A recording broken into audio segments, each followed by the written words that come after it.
Oogenesis, what is oogenesis, ये कहाँ पे टेक प्लेस होता है और इसके रेस्टिंग स्टेट कौन से होते हैं, ये कब स्टार्ट होता है। ये बहुत सारे क्वेश्चंस हैं जो कि स्टूडेंट के जहन में अराइज होते हैं। इन तमाम क्वेश्चन का जवाब आपको मैं इस वीडियो में ज़रूर दूंगी स्टूडेंट इंशाल्लाह।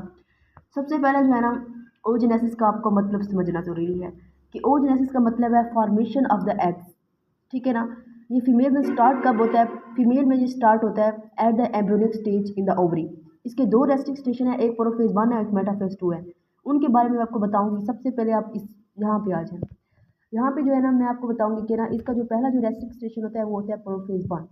प्रोफेज 1 पे जो ओजेनेसिस का प्रोसेस होता है वो स्टॉप हो जाता है कम्प्लीटली। फिर दोबारा स्टार्ट कब लेता है, at the time of the puberty. At the time of the puberty ऐसा कौन सा अमल हो जाता है इस केस को दोबारा स्टार्टअप लिया जाता है इससे। तो स्टूडेंट, बात यह है कि at the time of the puberty जो है एफएसएच जो होता है रिलीज होता है by the pituitary gland. Pituitary gland जब एफएसएच रिलीज करवाता है, ठीक है, तो ये ओजेनेसिस का प्रोसेस है दोबारा स्टार्ट यानी दोबारा रिज्यूम हो जाता है। ठीक है, फिर उसके बाद प्यूबर्टी के बाद ये दोबारा मेटाफेज 2 पे आके स्टॉप हो जाता है। ठीक है, मेटाफेज 2 पे आप कह सकते हैं जो एग होता है वहाँ से अरेस्ट हो जाता है। एग अरेस्ट क्यों होता है, क्योंकि उसको होता है स्पर्म का वेट।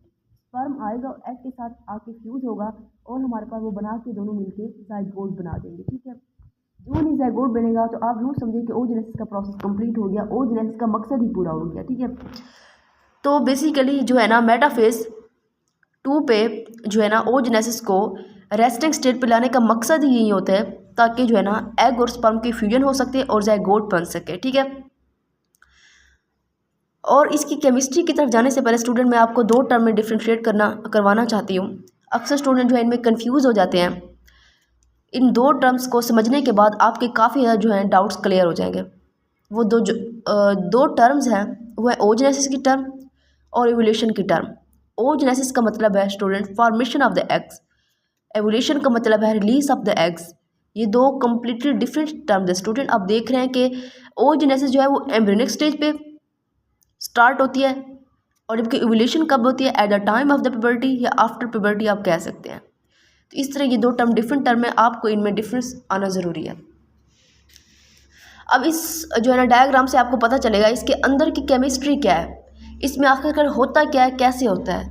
ठीक है, सबसे पहले जो है ना एफएसएच जो है एक्ट करेगा germinal epithelial cells of the ovary जो कि डिप्लॉयड होते हैं, यानी कि 2N होते हैं, यहाँ पे मैंने शो किया हुआ है।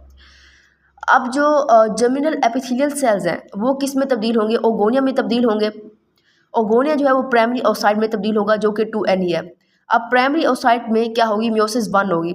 जब मियोसिस 1 होगी ना प्राइमरी ओसाइट में, तो ये क्या बनाएगा, उसके नतीजे में एक पोलर बॉडी बनाएगा, एक सेकेंडरी ओसाइट बनाएगा। ये भी 1N है, ये भी 1N है, यानी हप्लाइड है। ठीक है, पोलर बॉडी स्टूडेंट एक ना आप कह सकते हैं कि ना एक जो है ना नॉन फंक्शनल होती है और स्मॉलर इन साइज होती है।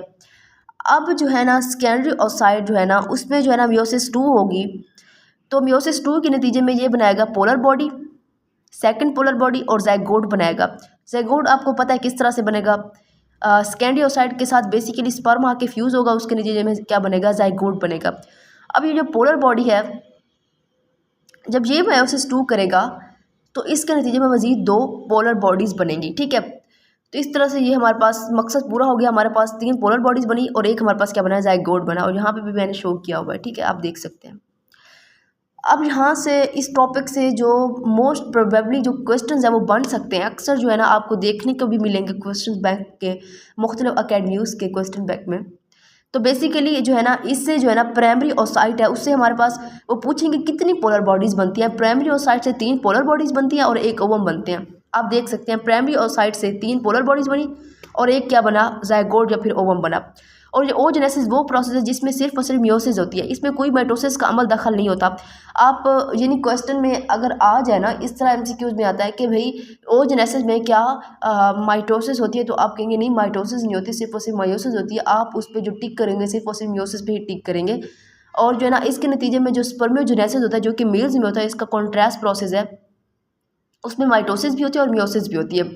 और जो ओजेनेसिस है ये not through out the life, आपको ये बात ज़रूर पता होना चाहिए क्योंकि तब तक जारी यानी कंटिन्यू रहता है जब तक जो है ना फीमेल में मेंस्ट्रुअल साइकिल जो है वो कंटिन्यू रहता है, जो कि at the age of the 45 जो होता है तकरीबन स्टॉप हो जाता है। तो ओजेनेसिस भी इस तरह स्टॉप हो जाती है, यानी पूरी ज़िंदगी जारी नहीं रहता। ठीक है, जबकि जो स्पर्मेटोजेनेसिस होता है जो कि मेल में होता है वो थ्रू आउट द लाइफ जारी रहता है। ठीक है, तो ये क्वेश्चन था और जो मैंने आपको बता दिए जो इंपॉर्टेंट क्वेश्चन इससे राइज हो सकते हैं, एमसीक्यूज आ सकते हैं।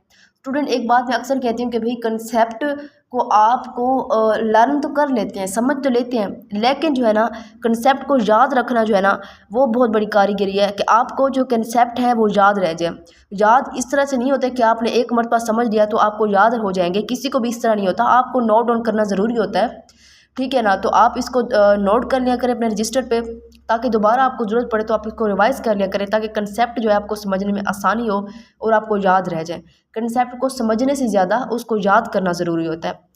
तो ठीक है, आप मेरे चैनल को लाइक करें, शेयर करें एंड सब्सक्राइब करें और शेयर भी कर दें ताकि दूसरे स्टूडेंट्स को भी हेल्प हो। और ये जो टॉपिक है मैंने आपको जो है ना एक टीचर बनकर नहीं एक स्टूडेंट बनकर समझाया है, क्योंकि मुझे पता है कि एक स्टूडेंट को क्या कन्फ्यूजन होती है। एक स्टूडेंट को ही पता होता है कि दूसरे स्टूडेंट को क्या कन्फ्यूजन हो सकती है पेपर अटैम्प्ट करते वक्त। तो मैंने वो सारे इसमें पॉइंट्स रेज़ किए हैं जो कि काफ़ी ज़्यादा कन्फ्यूज़ करते हैं स्टूडेंट को। अब यहाँ पे जो ना ये 2 टर्म थी ये काफ़ी ज़्यादा कन्फ्यूज़ करती हैं स्टूडेंट्स को, ये एमसीक्यूज़ में आती भी हैं। तो मैंने यहाँ पे, हालांकि इस टॉपिक का ये पार्ट नहीं है लेकिन मैंने बताया है, और ये क्वेश्चन है ये अक्सर आते हैं, ये वाला इंपॉर्टेंट क्वेश्चन है, ये वाला और ये वाला ये अक्सर आते हैं एमसीक्यूज़ में, तो मैंने ये बताया। तो इंशाल्लाह मिलेंगे, तब तक के लिए अल्लाह हाफ़िज़। नेक्स्ट वीडियो में मैं आपके साथ फिर न्यू ट्रिक के साथ मिलूँगी। आप प्लीज़ मेरे चैनल को लाइक करें, शेयर करें एंड सब्सक्राइब करें। अल्लाह हाफ़िज़।